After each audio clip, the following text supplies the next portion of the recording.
Hello guys, welcome to the lecture series of accounts. तो हमने last lecture में पढ़ा था कि अकाउंट्स क्या होता है, अकाउंटेंसी क्या होता है एंड बुक कीपिंग क्या होता है। ओके, हमने पूरा प्रोसेस पढ़ा था अकाउंटिंग का, जिसमें हमने रिकॉर्डिंग से स्टार्ट किया था एंड इंटरप्रिटेशन एंड एनालिसिस तक हमने उसको एंड किया था। तो जो प्रोसेस था आप हमारी पुरानी वीडियोज़ में वो देख सकते हैं। तो अब बारी आती है terms in accounting. So basically in this lecture we will see like कुछ बेसिक टर्म्स हैं जो अकाउंटिंग में यूज़ होती हैं। फॉर एग्जांपल, अगर आप बिल्कुल ही न्यू स्टूडेंट हैं, आपने फर्स्ट टाइम लाइक आप कॉमर्स फील्ड में आए हैं, आप 11th क्लास में हैं, या आपने 11th-12th में नॉन मेडिकल लिया था, मेडिकल लिया था एंड देन आप बीकॉम में एडमिशन लिया है आपने। मीन्स कहने की बात ये है कि if you are new to the commerce field और अकाउंट्स फील्ड, तो ये वीडियो जो है आपके लिए बहुत ज़्यादा हेल्पफुल होने वाली है, क्योंकि इस वीडियो में हम बेसिक टर्म पढ़ेंगे जिनका यूज़ पूरे अकाउंट्स में होता है। तो आप पूरे अकाउंट्स में देखेंगे इन्हीं टर्म्स की रिपीटेशन होती है, तो इसीलिए आपको पहले उन टर्म्स का मीनिंग जानना बहुत ज़रूरी है। तो फर्स्ट टर्म है हमारी ट्रांजैक्शन। अब ट्रांजैक्शन क्या होता है? Activity which involve transfer of money और मनीज वर्थ। मीन्स ऐसी एक्टिविटी जिसमें क्या है, मनी का ट्रांसफ़र हुआ है, आपने कोई सेल किया है, कुछ परचेज किया है, किसी से उधार लिया है पैसे, किसी को उधार दिया है, मीन्स मनी का ट्रांसफ़र हो रहा है पर्सन्स के बीच में। या फिर मनीज वर्थ। मनीज वर्थ मतलब ऐसी चीज़ जिसको आप मॉनेटरी टर्म्स में कन्वर्ट कर सकते हो। ओके, जरूरी नहीं है कि हर बार मनी का ही हो, कोई गुड्स का भी एक्सचेंज हो सकता है, क्योंकि गुड्स को जो भी है हम लाइक मनी की फॉर्म में कन्वर्ट कर सकते हैं। देन एक टर्म आती है हमारे पास डेटर। डेटर क्या होते हैं? Person who owes money to the business. Means जिन्होंने बिजनेस से उधार लिया है, उनको पैसा देना है बिजनेस को, उन लोगों ने बिजनेस को पैसा रिटर्न करना है, तो वो उस बिजनेस के क्या होंगे? डेटर होंगे। देन डेप्ट। डेप्ट क्या है? Amount due from a person और ए बिजनेस। मीन्स यहाँ पर किस पर्सन की बात हो रही है? यहाँ पर हो रही है डेटर की बात। तो मतलब amount due from a person और ए बिजनेस मीन्स जो अमाउंट डेटर ने पे आउट करनी है किसको? बिजनेस को, तो वो अमाउंट कहलाती है डेप्ट। नेक्स्ट टर्म आती है क्रेडिटर्स। क्रेडिटर होते हैं person to whom money is payable. Means ऐसे पर्सन जिनको पेमेंट देनी है। मीन्स जिनको किसने पेमेंट देनी है? बिजनेस ने जिनको पेमेंट देनी है। फॉर एग्जाम्पल, बिजनेस ने किसी पर्सन से लोन लिया है या कुछ भी उधार ले रखा है बिजनेस ने, तो वो बिजनेस की क्या है? बिजनेस ने उसको रिटर्न करना है, तो वो बिजनेस के लिए क्या कहलाएगा? वो पर्सन क्रेडिटर कहलाएगा। Okay, next is capital. Capital क्या होता है? Amount invested by the owner in the business. Means जो भी पैसा जो कंपनी का ओनर है वो बिजनेस मीन्स उस बिजनेस में इन्वेस्ट करता है, तो वो कहलाती है उसकी capital. Then assets, properties or the right owned by business. It can be current or fixed, tangible or intangible or fictitious. Means properties जिन पर बिजनेस का अधिकार है, जो बिजनेस ने ऑन करी है, मीन्स जो बिजनेस के अपने नाम पर हैं, तो वो प्रॉपर्टीज क्या कहलाएंगी? वो कहलाएंगी एसेट्स। अब एसेट्स के कुछ पार्ट होते हैं। करंट एसेट्स होती हैं। बेसिकली करंट एसेट्स वो एसेट्स होती हैं जिनको हम शॉर्ट टर्म में पैसे में कन्वर्ट कर सकते हैं। फिक्स एसेट्स ऐसी होती हैं जो फिक्स रहती हैं, जैसे land, building. Okay, current assets like money, cash in hand. Okay, then tangible asset, ऐसी एसेट्स जिसको हम छू सकते हैं, जैसे कुर्सी, मेज, अलमीरा, बिल्डिंग, लैंड। इंटेंजिबल एसेट जिनको हम छू नहीं सकते, सिर्फ फील आउट कर सकते हैं, जैसे कि goodwill. And fictitious asset. Okay, then so next term is stock. Stock क्या है? Unsold goods at a given period. Opening stock is unsold good at the beginning of a period and closing stock is the end. Means ऐसा good जो अभी बिका नहीं है, वो unsold है गिवन पीरियड ऑफ टाइम में। मीन्स हम एक पूरे साल की बात करते हैं, तो इसमें भी दो तरीके के आते हैं। एक ओपनिंग स्टॉक होता है, एक हमारा होता है क्लोजिंग स्टॉक। तो जो ओपनिंग स्टॉक होता है वो होता है जो beginning of the period, means जो हमने यहाँ पर टाइम पीरियड लिया। फॉर एग्जाम्पल हमने बोल दिया 1 महीने का, या फिर हम हर मंथली अपने अकाउंट को क्लोज करते हैं तो वो 1 मंथ का हो जाएगा, अगर हम ईयरली अपने अकाउंट्स को क्लोज करते हैं तो वो 1 ईयर का बैलेंस हो जाएगा। तो मीन्स ईयर के, हमारे फाइनेंशियल ईयर के स्टार्टिंग में जो हमारे पास गुड पड़ा था, अनसोल्ड गुड था, वो हमारा ओपनिंग स्टॉक कहलाएगा। एंड उस ईयर के एंड तक हमारे स्टॉक मीन्स हमारे पास जितना भी गुड्स अनसोल्ड है वो हमारा क्लोजिंग स्टॉक कहलाएगा। Okay, next is equities. Equities क्या होते हैं? Claims against the assets of the firm. Liability is an amount which a business is liable to pay for some benefit. Claims basically कुछ assets पर अधिकार। Okay, means कोई भी person है वो बोलता है कि इस एसेट्स पर हमारा अधिकार है, या फिर फर्म ही बोल दे कि मेरा इस एसेट्स पर अधिकार है, तो वो कहलाते हैं इक्विटीज। तो उसमें एक टर्म आती है हमारे पास लायबिलिटीज। लायबिलिटीज क्या होती हैं? बेसिकली ड्यूटीज जो बिजनेस ने परफॉर्म करनी है। अब यहाँ पर कैसी ड्यूटीज होंगी? ऑब्वियसली बिजनेस जो है उनसे कुछ पैसा लेगा, तो वो पैसा जो है बिजनेस ने रीपे करना है, तो वो क्या कहलाएगी? लायबिलिटीज।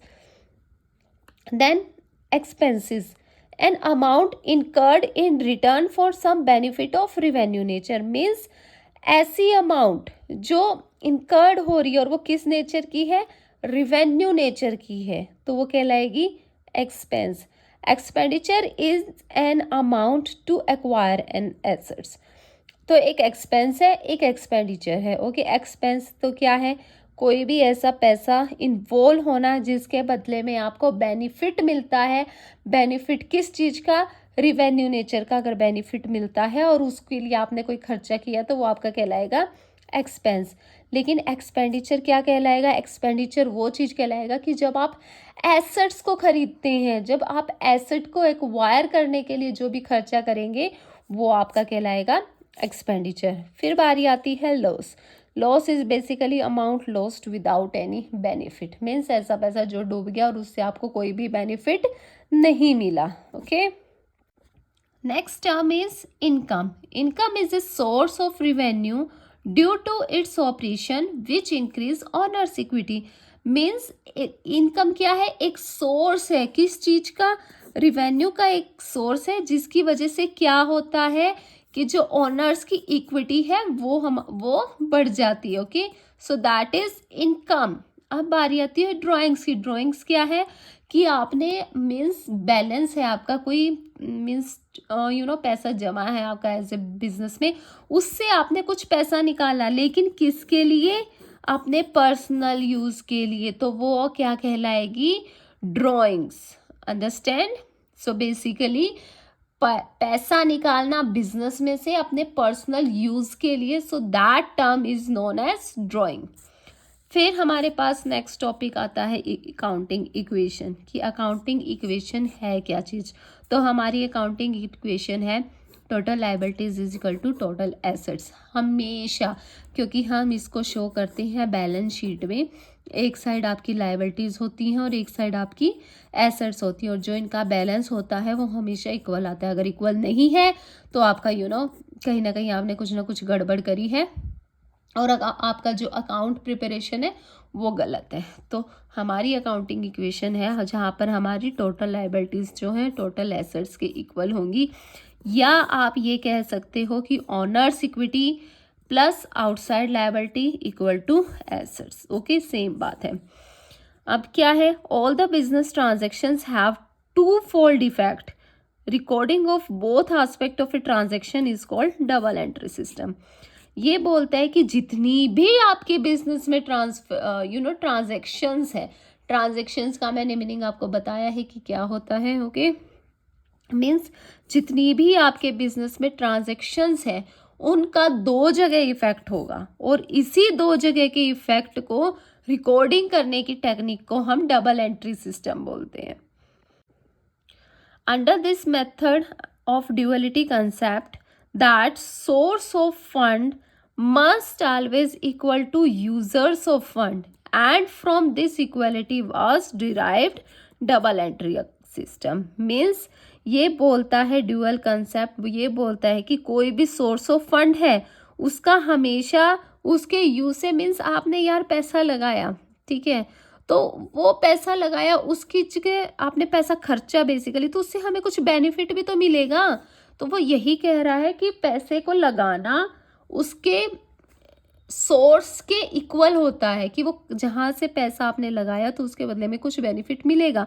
तो इसी तरीके से क्या है कि दो जगह पर इफेक्ट पड़ता है, और इसी सिस्टम की रिकॉर्डिंग को, क्योंकि हम दोनों जगह शो करेंगे उसको, तो उसको ही डबल एंट्री सिस्टम बोलते हैं। अब हमने अकाउंटिंग कंसेप्ट अकाउंटिंग इक्वेशन पढ़ ली। अब हमारे सामने कुछ सिंबल्स या सोर्सेज आते हैं और उनके यूजेस आते हैं कि ये सिंबल्स क्या क्या है। तो हम बेसिकली अभी बेसिक अकाउंट्स पढ़ रहे हैं, तो इसीलिए आपको ये चीज़ें पता होनी जरूरी, क्योंकि हर जगह आपके यही टर्म्स आएंगे और आप कंफ्यूज हो जाओगे कि यार इसका मतलब क्या है। So the symbol for sources, जितने भी सोर्सेज हैं, मीन्स जहाँ से भी पैसा आ रहा है, वो शो होते हैं CR टर्म से। एंड फॉर यूज, और जहाँ पैसा यूज होगा उसको हम डिनोट करेंगे DR से। So CR means basically credit and DR means debit. Clear है? CR source, DR use. Increase in liabilities, revenues और profit are source of funds and और कॉल्ड क्रेडिट आइटम्स। मीन्स अगर आपकी लायबिलिटीज में increment हो रहा है, रिवेन्यूज आपके बढ़ रहे हैं, या प्रॉफिट हो रहा है आपको, तो वो सब क्या कहलाएंगे? आपके क्रेडिट आइटम्स कहलाएंगे। Then increase in assets, expenses and losses, कि अगर आपकी एसेट में इंक्रीज हुआ है, कोई लॉस आपके हुए हैं, एक्सपेंसेस आपने इंकर्ड किए हैं, तो वो सारे क्या है? यूजेस ऑफ फंड है, और वो सारी आइटम कहलाएंगी आपकी डेबिट आइटम्स। ओके, देन ये मैंने शो किया है सिंपली फॉर्म में कि जितनी लायबिलिटी है, रिवेन्यू है, प्रॉफिट है, वो हमारे क्रेडिट होंगे बेसिकली सोर्सेज, और डिक्रीज हो रही है तो हम उनको डेबिट साइड में शो करेंगे। ऐसे ही एसेट, एक्सपेंसेस एंड लॉस अगर बढ़ रहे हैं तो आप डेबिट साइड शो करोगे, लेकिन अगर ये चीज़ें घट रही हैं तो आप क्रेडिट साइड शो करोगे। ओके, फिर बारी आती है nature of debit and credit. अब डेबिट और क्रेडिट का नेचर क्या है? Basically debit represent outflow of resources. Debit का शो करते हैं कि हमारे रिसोर्सेज जो हैं बाहर जा रहे हैं, आउटफ्लो हो रहा है। All those who owe money to business, example debtors. और डेबिट में क्या आएंगे? बेसिकली डेटर्स आएंगे कि जिनसे बिजनेस ने पैसा लेना है, तो वो है डेटर्स। अब आउटफ्लो ऑफ रिसोर्सेज में भी दो चीज़ें आएंगी आपके, एक्सपेंसेस जैसे कि रेंट हो गया, सैलरी हो गया, और आएगी आपकी एसेट्स जैसे कि land, building, machinery. Okay, credit basically represent inflow of resources, कि आपकी बिजनेस में इनफ्लो हुआ है रिसोर्सेज का, तो वो होगा credit. All those who business obs money, कि जिनसे बिजनेस ने पैसा जिनको बिजनेस ने पैसा देना है, वो होंगे आपके क्रेडिटर्स। अब इनफ्लो ऑफ रिसोर्सेज कैसे कैसे होगा? जैसे income, sale, rent received, dividend received. Okay, then liabilities, example outstanding liability, expenses हमने पे करे हैं लाइक टैक्स की। ओके, तो ये नेचर है बेसिकली हमारे डेबिट और क्रेडिट के। सिंपल क्रक्स में मैं बता देती हूँ कि डेबिट क्या होता है। Debit basically outflow of resources and credit are basically inflow of resources. Okay, then हमारे पास आते हैं types of accounts. So in simple term हमारे पास दो तरीके का अकाउंट होते हैं। First is personal and then is impersonal. अब पर्सनल की भी तीन वैरायटीज हैं, natural, artificial and representative. And impersonal में आपके आ जाएंगे real account and basically nominal account. तो पर्सनल में first one is natural personal account. Natural person जैसे कि मैं हूँ, ओके, या कोई भी पर्सन है विच इज मेंटेन और डिस्ट्रॉयड बाय द नेचर, वो सारे होंगे नेचुरल में। आर्टिफिशियल होंगे which are created and destroyed by the law, जैसे कोई फर्म का नाम हो गया, कोई बिजनेस का नाम हो गया। देन रिप्रेजेंटेटिव, जैसे जो पर्सन या आर्टिफिशियल पर्सन है दोनों को ऐसे ग्रुप रिप्रेजेंट करे, तो वो होंगे हमारे रिप्रेजेंटेटिव पर्सनल अकाउंट। इम्पर्सनल में हमारे पास आता है real and nominal account. Real basically let's to जो एक्चुअल में जिनको हम छू सकते हैं, काइंड ऑफ एसेट्स रिलेटेड जितने भी हमारे अकाउंट्स हैं। तो रियल में हमारे पास आता है टेंजिबल एंड इंटेंजिबल। टेंजिबल जिनको हम टच कर सकते हैं, छू सकते हैं, देख सकते हैं, बहुत सारी चीज़ें। एंड इंटेंजिबल ऐसी एसेट्स जिनको हम देख नहीं सकते, छू नहीं सकते, जस्ट फील आउट कर सकते हैं, जैसे कि हमारी गुडविल। ओके, नॉमिनल अकाउंट में आता है हमारे पास इनकम और एक्सपेंसेस। जितने भी इनकम है, जितने भी एक्सपेंसेस रिलेटेड आइटम्स हैं, वो सारे हम नॉमिनल अकाउंट में शो करेंगे। अब इन अकाउंट्स के बेस पे हमारे कुछ रूल्स हैं डेबिट और क्रेडिट के, जो आपके हर जगह काम आएंगे। अब आप मान लो जनरल एंट्रीज करोगे या लेजर पोस्टिंग करोगे या फर्दर जो भी अकाउंट बनाओगे, तो आपको ये सारे रूल्स पता होना चाहिए। तो रूल्स पे बारी आती है, पहली बारी पर्सनल अकाउंट्स की, ठीक है। जैसे पर्सन वाला किसी भी पर्सन का नाम है या बिजनेस का नाम है या कोई रिप्रेजेंटेटिव है। ओके, उसमें क्या होगा, debit the receiver and credit the giver, कि जो पैसा रिसीव कर रहा है उसको हम हमेशा डेबिट शो करेंगे, और जो पैसा दे रहा है उसको शो करेंगे क्रेडिट टर्म्स में। अंडरस्टैंड, ये हमारा रूल है, debit the receiver and credit the giver. Real account के केस में बेसिकली रिलेटेड टू एसेट्स।